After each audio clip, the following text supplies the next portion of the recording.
तुरंत अपना शस्त्र त्रिशूल उठाया, अघोरासुर चरणों में आकर पड़ गए। मुझे मत जितनी शीतलता से आप मेरे सामने खड़े हैं, आज मैं वचन देता हूं अघोरासुर कहता, उतनी ही शीतलता आपके सम्मुख में मेरी रहेगी। मेरे नाम को आप अपने साथ में जोड़ लो। शिव जी ने अपने एक मुख का नाम अघोर, अघोर बोल अघोरेश्वर महादेव। अघोरेश्वर महादेव, तो यहाँ जो रुद्राक्ष की महत्वता चल रही है, पांच मुखी रुद्राक्ष में जो पांच मुख होते हैं उसमें से एक मुख अघोर का होता है। इसीलिए शिव महापुराण में आप लोग स्मरण कर रहे हैं ये रुद्राक्ष की महत्वता। आप जब भी सीहोर का रुद्राक्ष आपको मिलता है, कोई पांच मुखी मिलता है, कोई सात मुखी मिलता है, कोई चार मुखी मिलता है, वो अघोर शीतलता देता है, शांति। और यहाँ तक शिव पुराण कहती है, शिव महापुराण यहाँ तक कह रही है, अगर मान लो किसी के शरीर में ब्लॉकेज आ गए हैं और डॉक्टर ने कहा है कि इनका बाईपास कराना है या इनका हार्ट कम काम कर रहा है, आप डॉक्टर का इलाज करवाते रहें, टेबलेट खाते रहें, दवाइयां खाते रहें, जांचें कराते रहें, मना नहीं है, क्योंकि डॉक्टर भी शिव का एक रूप होते हैं, उनके कहे अनुसार करें। पर साथ में एक काम और चालू करें।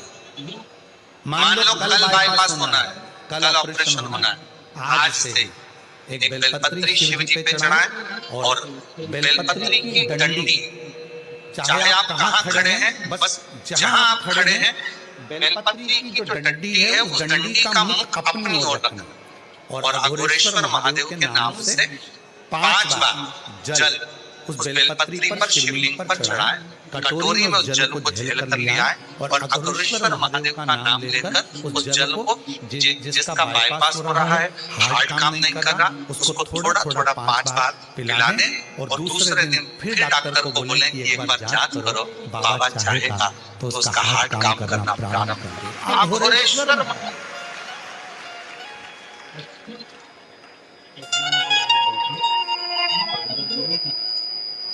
लोग इनको समझ नहीं पाते। लोगों को लगता है कि अघोरी है या अघोर है। अघोर, अघोर का मतलब होता है शांति, अघोर का मतलब होता है शीतलता, अघोर का मतलब होता है विपदा को हरने वाला, अघोर का मतलब होता है जो तुम्हारे भीतर जो भी आपके जीवन में सुख आने में जो दुख दिए जा रहे हैं, आपके सुख की जो मार्ग है उसमें जो तकलीफें आकर खड़ी हो रही है, उस मार्ग को क्लियर करना, उस मार्ग को साफ करना।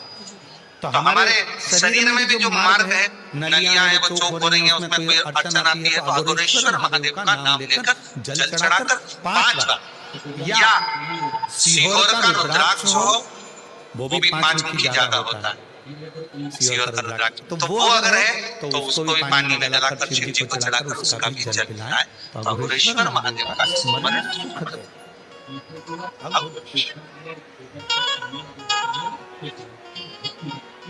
और ध्यान दें, बड़ी सुंदर बात है।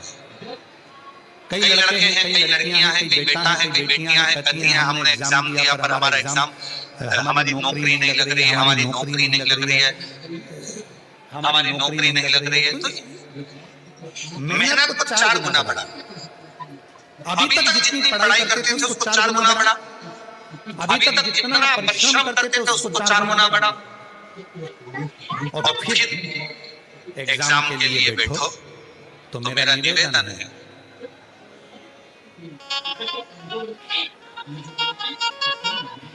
कभी तुम्हारे पास में अगर रुद्राक्ष है सीहोर का तो उस रुद्राक्ष पर तुम्हारे घर में अगर अलोनी भस्म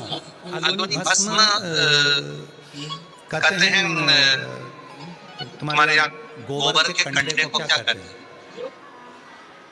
गोबरी है, छाड़,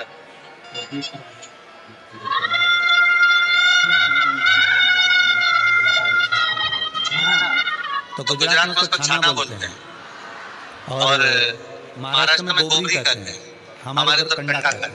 ठीक है, तो जो गाय का गोबर होता है तो उसको हाथ से खपा हुआ नहीं, गाय ने गोबर किया, नीचे गिरा, सूखा हुआ गोबर का कंडा जो होता है उसको जलाकर भस्म बनाकर कपड़े से छानकर उसको डब्बी में रख लेते हैं।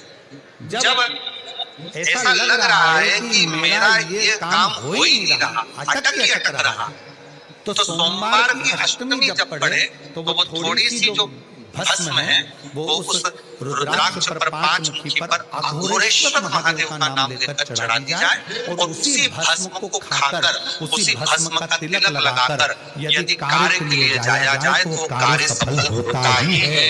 उसमें अड़चन आ ही नहीं सकती, उस कार्य में कभी अड़चन नहीं आ सकती, क्योंकि अघोरेश्वर महादेव का उसमें नाम है, अघोर।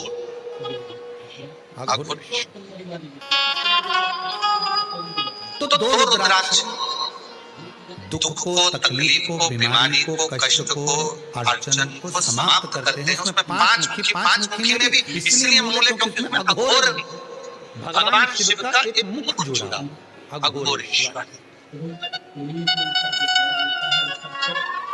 और दूसरा है सात मुखी रुद्राक्ष। फिर चार मुखी का भी वर्णन आता है, रुद्राक्षों का स्मरण किया।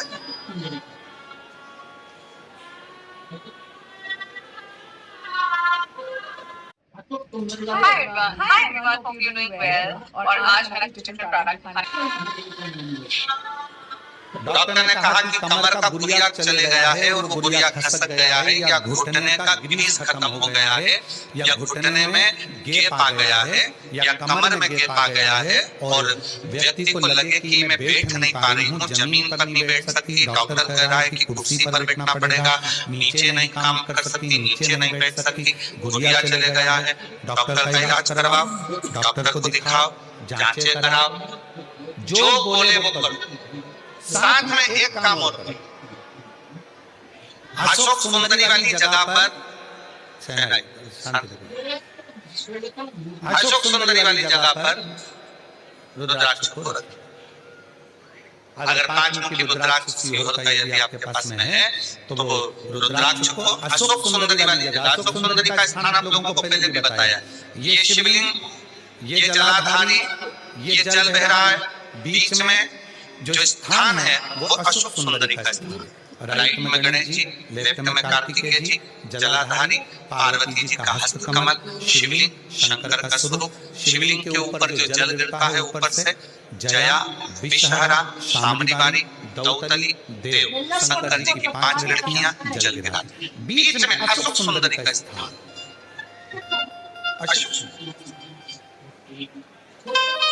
अशोक सुंदरी वाले स्थान पर रुद्राक्ष को रखकर 5 दुर्गा अघोरेश्वर महादेव का नाम लेकर प्रदोष की प्रदोष समर्पित करें, उन 5 दुर्गा को लेकर जाएं और 5 टाइम, 5 समय ऐसा निकालने सुबह से लेकर शाम तक के बीच में कि मुझे इन 5 दुर्गा को एक एक कर धीरे धीरे चबा चबा कर खाना है।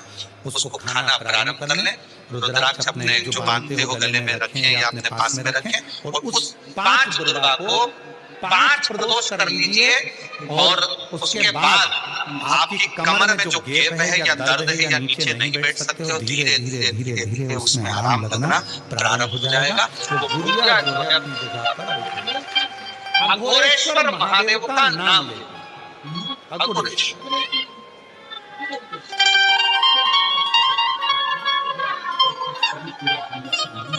और मैं एक ऐसे महादेव का स्वरूप जिन्होंने शांति, शीतलता और मार्ग को प्रशस्त किया, मार्ग को प्रशस्त।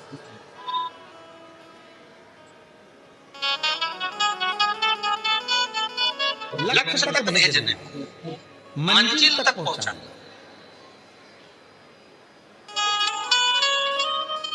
और ये जो अघोरेश्वर महादेव का नाम लेकर जल चढ़ाकर या बेलपत्र कई माताएं कहती थी हमारे बच्चे की धड़कन नहीं आई, उसका सिर नहीं बना, पाँव नहीं बना, हाथ नहीं बना, उसके पेट में डॉक्टर ने बताया है कि ये बच्चा तो ऐसा रहेगा, विकलांग रहेगा, मानसिक बुद्धि कमजोर रहेगी, ऐसा हो गया वैसा हो गया, श्वास नहीं आ रही है। अघोरेश्वर बाबा का नाम लेकर बेलपत्र चढ़ाकर बेलपत्र को भी अगर माँ गर्भवती नारी खा रही है तो बच्चे को वो प्राप्त हो रहा है, और प्राप्त हो रहा है तो उसका शरीर पूरा बनना प्रारंभ होगा। फिर बच्चे की जांच करा, सोनोग्राफी करा, उसमें धीरे धीरे आपको मालूम पड़ेगा कि बच्चे की धड़कन आई है, बच्चे की श्वास। अघोरेश्वर फिर से बोलो कौन से महादेव हैं? अघोरेश्वर। शिव जी के एक मुख को अघोर कहा, एक